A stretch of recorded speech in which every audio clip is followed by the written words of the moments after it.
안녕하세요. 2022 빅콘테스트에서 최우수상을 수상한 방법론인 다각적 모델을 활용한 대출 신청 여부 예측과 고객 군집별 서비스 메시지 제안 프로젝트 발표를 시작하겠습니다. 발표는 다음과 같은 순서로 진행될 예정입니다. 첫째로 분석 배경 및 개요입니다. 분석에 앞서 저희는 핀다의 서비스 제공 컨셉에 따라 대출 결정의 주체가 소비자가 되면서 기존과는 다른 핀다 앱만의 특색 있는 요소들이 존재할 것이라 예상했고, 이를 중심으로 전체적인 방향성을 구성했습니다. 프로젝트는 두 가지 과제로 모델링까지 과정을 통해 대출 신청 고객을 예측하고 클러스터링 및 서비스 메시지 제안을 별개로 수행했습니다. 다음은 데이터 수집입니다. 먼저 저희는 개인이 대출을 결정하는데 가장 크게 영향을 끼칠 것이라 생각하는 세 가지 요인을 선정했습니다. 첫 번째, 대출 상품. 두 번째, 고객 상황. 세 번째, 외부 환경이라는 가정을 바탕으로 데이터 분석을 진행했습니다. 해당 관점에 대해 살펴보기에 앞서 타겟값을 먼저 살펴보았는데요. 클래스 비율이 굉장히 불균형하고 5월까지 대출 신청 수에서 일정한 패턴을 가진 주기가 존재하는 것을 파악했습니다. 추가적인 시각화를 통해 주기의 원인에 대해 세부적으로 파악했고, 핀다 고객들이 대부분 대환대출과 생활비를 목적으로 하고 있다는 것을 알아냈습니다. 다음으로 세 가지 관점 중 고객 상황에 대해 보기 위해 나이, 신용 점수, 기대출 건수 등 고객의 상황에 대한 정보를 다양한 시각화를 통해 확인했습니다. 이러한 고객의 기본 정보뿐 아니라 실제 핀다 앱에서의 행동 또한 대출을 신청한 고객과 그렇지 않은 고객의 차이가 존재할 것이라 생각했고, 이에 따라 시각화를 진행했습니다. 그 결과 대출 신청 고객의 앱 체류 시간 및 방문 횟수가 그렇지 않은 고객에 비해 눈에 띄게 높게 나타났습니다. 또한 대출 신청을 끝마친 고객 중에서도 대출을 신청하기까지 각 사용자가 거쳐간 경로가 달랐습니다. 이러한 사실에 근거해 개별 고객이 앱 접속 이후에 거쳐간 경로를 날짜별로 파악하는 작업을 수행했습니다. 그 후 서로 유사한 패턴을 보이는 고객을 같은 군집으로 묶어 피처로 사용하였는데, 이에 대해서는 뒤에서 보다 자세히 설명드리겠습니다. 다음으로 대출 상품 관점으로 시각화한 결과 대출을 신청한 경우와 그렇지 않은 경우에 대해 공통적으로 선호되는 은행이나 상품이 존재했습니다. 하지만 정보가 모두 가명화되어 있었기 때문에 각각에 대한 특징을 살펴보았습니다. 확인 결과 대출 상품 개수를 기준으로 은행별 그룹을 만들었을 때 그룹별로 금리 정도가 다르고 승인 한도에서도 큰 차이를 보였습니다. 결과적으로 은행과 대출 상품별로 클러스터링을 진행하여 피처로 활용했습니다. 앞서 말씀드린 세 가지 관점 중 두 가지 관점에 대한 요약입니다. 결론적으로 두 그룹이 두드러진 차이를 보였고, 이를 토대로 피처 엔지니어링과 클러스터링을 진행하였습니다. 다음으로 외부 환경 관점에서 보기 위해 외부 데이터를 탐색했는데요. 외부 경제 상황에 대한 정보와 소비자 내부 결정 요인, 이렇게 두 가지 기준을 나누어 진행했습니다. 먼저 한국, 미국 금리나 코스피 지수 등 대출에 영향을 주는 전통적인 요소들을 수집하고, 추가적으로 핀다 대출의 주요 이용객들의 연령대를 고려하여 코인 정보와 실업률 등을 수집하여 총 4가지 기준으로 16개의 피처를 만들어냈습니다. 외부 요인만큼이나 경제에 대한 소비자의 심리가 대출 여부를 결정하는 데 반영될 것이라 판단해 소비자 동향 정보에서 소비자 심리 지수를 추출하고 현재 가계부채 정보와 가계부채 전망 정보를 수집하여 총 3가지 피처를 만들었습니다. 다음으로는 원본 데이터와 수집한 데이터에 대한 전처리 및 피처 엔지니어링 과정입니다. 막스플롯을 통해 확인한 결과 다음과 같은 피처에서 이상치가 발견되었지만 Enter Year를 제외한 5개의 피처 모두 개인의 특징이 될 수 있다고 판단하여 이상치 처리를 진행하지 않았고, Enter Year은 정보 입력 과정에서의 오류로 판단이 되어 데이터의 특성을 반영하여 다음과 같이 처리해 주었습니다. 다음으로 총 12가지 열에 대한 결특치를 발견했고 평균값 대체, KNN 임퓨터, 자기복제, 보관법, 모델을 통한 예측 등을 사용하여 대체하였습니다. 이렇게 다양한 방식으로 전처리를 진행하며 원본 열의 정보를 최대한 변형하지 않으면서 정보의 손실을 최소화하기 위해 노력했습니다. 이렇게 정제된 데이터를 가지고 어플리케이션 아이디, 유저 스펙, 시간을 기준으로 19가지 변수를 추가적으로 생성하였습니다. 추가된 변수들은 학습 시 다양한 관점을 부여해 성능 향상에 기여할 것으로 예상했습니다. 앞선 EDA를 바탕으로 은행과 상품의 그룹별 특징을 반영하기 위해 클러스터링을 진행했습니다. 따라서 해당 특징과 관련되어 있다고 생각되는 대출 한도, 은행 대출 상품 개수 등의 수치형 변수로 K-민스를 통해 클러스터를 만든 후 뱅크 아이디를 기준으로 3개의 클러스터 라벨, 프로덕트 아이디를 기준으로 2개의 클러스터 라벨을 피처로 사용했습니다. 동일하게 고객이 앱 내에서의 활동을 하며 거쳐간 경로를 담고 있는 로그 데이터를 피처로 사용하고자 했습니다. 이를 위해 핀다에서 고객에게 주력으로 제공하는 서비스를 채택하여 경로를 재정의했습니다. 그 후 닥투백 모델을 통해 임베딩한 결과에 K-민스를 사용해 산출된 6개의 라벨을 피처로 사용했습니다. 최종적으로 원본 데이터 14가지, 외부 데이터 19가지, 생성한 피처 37가지, 총합 71가지의 피처를 학습에 사용했습니다. 다음으로는 모델링입니다. 데이터 스플릿 시에는 월별 구분 없이 7대3의 비율로 진행하되 불균형을 고려하여 클래스 비율을 5%로 같게 구성했습니다. 추가적으로 밸리데이션 셋 또한 퍼블릭과 프라이빗으로 다시 3대7 비율로 나누었습니다.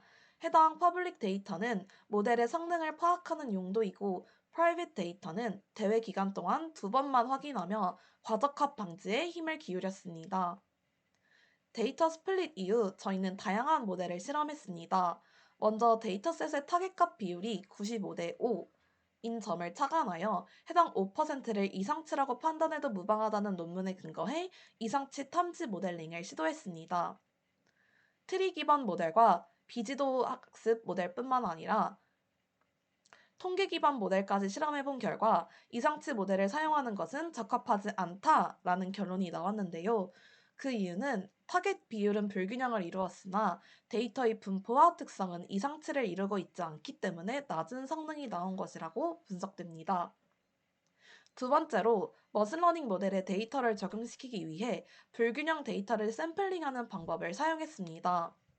너무 많은 데이터가 존재했기 때문에 먼저 언더샘플링을 사용하여 클래스 비율에 맞게 전체 데이터의 개수를 줄이고 다음 스무트 오버샘플링을 사용해 5대5 비율로 타겟값을 맞추어 주었습니다. 샘플링한 데이터를 토대로 베이스라인 구축을 위해 파이캐럿을 사용했습니다.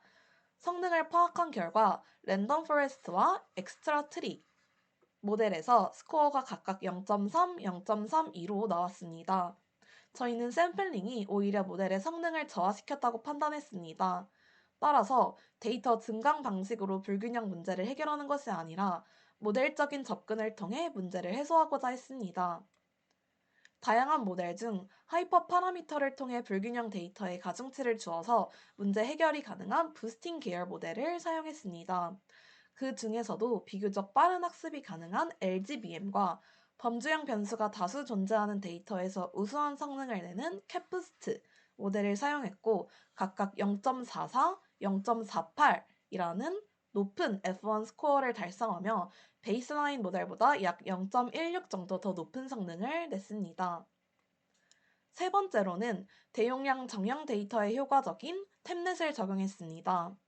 해당 모델은 다른 딥러닝 모델과 달리 피처 임포턴스를 제공해 주어 해석이 가능하다는 장점이 있어 더욱 적합하다고 판단했습니다.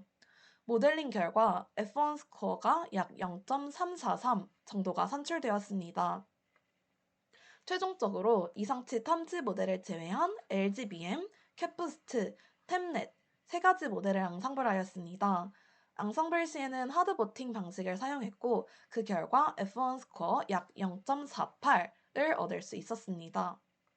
이 그림은 템넷의 사전학습 모듈을 데이터에 적용한 결과입니다. 검은 배경 중 밝은 부분은 모델이 각각의 스텝에서 사전학습할 때 집중한 피처를 의미합니다. 이를 통해 대출 목적, 코스피 지수, 대출 신청 완료 시간과 같은 피처들을 중요하게 학습했다는 점을 확인할 수 있었습니다. 템넷의 피처 임포턴스를 확인한 결과 사전학습에서 중요하게 반영되었던 시간 코사인 정보, 코스피 저가 정보와 같은 피처들을 본 학습에서도 중요하게 사용되는 것을 확인할 수 있었습니다. 머신러닝 모델의 경우 고객의 재무 상태에 대한 피처와 은행 및 제품의 다양성이 대출 신청에 많은 영향을 끼치고 있었으며 전체적으로 피처 임포턴스를 확인한 결과 대출 한도에서 파생된 변수에 전반적으로 높은 중요도가 있다고 나타났습니다. 뿐만 아니라 20번째 순위 안에 저희가 수집한 외부 데이터 및 EDA를 근거로 만들어낸 피처들이 고루 분포되어 앞서 피처 엔지니어링 시에 가정했던 것들이 실제 예측에 반영됨을 알 수 있었습니다. 다음으로 맞춤형 메시지를 제안하기 위해 진행된 고객 클러스터링입니다. 클러스터링 시에는 유저의 특징에 관련된 열 중 수치형 변수만을 사용하여 K-means 방법으로 진행했습니다. 중간의 그림과 같이 U맵을 활용해 생성된 5개의 클러스터에 대한 시각화를 통해 군집 형성의 적절성을 파악했습니다. 보시다시피 적절히 군집이 이루어진 것으로 보입니다. 5가지 군집에 대한 정보를 파악하기 위해 박스플롯을 통해 시각화했고 군집별 특성이 두드러지게 나누어졌다고 판단했습니다. 따라서 저희는 다음과 같은 해석을 진행했습니다. 첫 번째 클러스터의 경우 높은 신용 점수와 높은 기대출액을 지녔고 두 번째 클러스터와 세 번째 클러스터의 경우 둘 다 넓은 범위의 신용 점수를 갖고 있으나 연령대가 다른 것을 알 수 있었습니다. 네 번째 클러스터는 높은 연소득을 가지고 있는 것이 두드러졌고 마지막 클러스터는 높은 대출 희망 금액이 가장 두드러지는 그룹이었습니다. 마지막으로 해당 클러스터링 정보를 기반으로 맞춤형 메시지를 제안하겠습니다. 저희는 보다 구체적인 고객별 메시지 관리 방안을 제시하기 위해 고객 세분화를 먼저 진행했습니다. 고객을 신규 고객, 비활성 고객, 활성 고객으로 세분화했고 신규 고객을 제외한 비활성 고객과 활성 고객에서 클러스터 정보를 활용했습니다. 신규 고객이란 데이터베이스 내에 활동 기록이 없었던 고객을 의미하고 비활성 고객이란 활동은 했지만 활동 내역이 3개 미만인 고객, 활성 고객이란 활성 내역이 3개 이상인 고객을 의미합니다. 첫 번째로 신규 고객을 위한 서비스 메시지 제안입니다. 기존 고객들은 핀다의 다양한 기능을 몰라서 충분히 활용하지 못하는 경향이 있었습니다. 따라서 신규 고객에 대해서는 서비스 튜토리얼을 제공하는 메시지를 송출하여 핀다의 전반적인 서비스를 모두 경험할 수 있게 합니다. 예를 들어 DSR 계산기 서비스 같이 기존에 활용되지 못하던 서비스를 충분히 사용해 볼 수 있게 합니다. 신규 고객 이외에 기존 고객에 대한 군집 경향을 살펴본 그래프입니다. 왼쪽 그림에서는 1번 군집에서 한도 조회 서비스 이용 중 이탈률이 높은 것으로 보이고 오른쪽 그림에서는 3번 군집에서 신용정보 조회 서비스 이용률이 낮은 경향을 알 수 있었습니다. 따라서 고객 군집별로 서비스 메시지를 다르게 할 필요가 있습니다. 다음은 비활성 고객에 대한 메시지입니다. 비활성 고객에게는 고객 클러스터별 특징에 따른 서비스 메시지를 제공합니다. 앞서 보셨던 것처럼 유저 스펙을 기반으로 한 클러스터를 통해 서비스 메시지를 제안하면 고객의 성향에 맞게 서비스를 제안할 수 있습니다.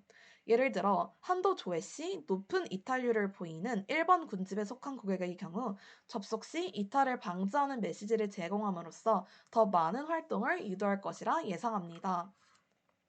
마지막으로 활성 고객에 대한 메시지입니다. 앞서 비활성 고객의 경우는 클러스터별 성향에 따른 서비스 메시지를 제안한 반면 활성 고객의 경우에는 3건 이상의 행동 데이터를 가지기 때문에 다음 행동을 예측하여 메시지를 제안하고자 합니다. 따라서 엔그램을 통해 마지막 행동 이후에 어떤 행동을 할지 확률적으로 예측을 진행한 후 가장 높은 확률의 행동과 낮은 확률의 행동을 메시지로 송출합니다. 아래 예시를 보시면 이전에 같은 행동을 보였더라도 클러스터에 따라 다른 메시지를 송출하는 것을 볼 수 있습니다. 이는 서비스 메시지의 다양화와 함께 고객이 필요로 할 다음 행동을 제공함으로써 고객의 관심과 편의를 증진시키고 어플의 다른 기능 사용도 홍보하는 효과를 낼 것으로 예상됩니다.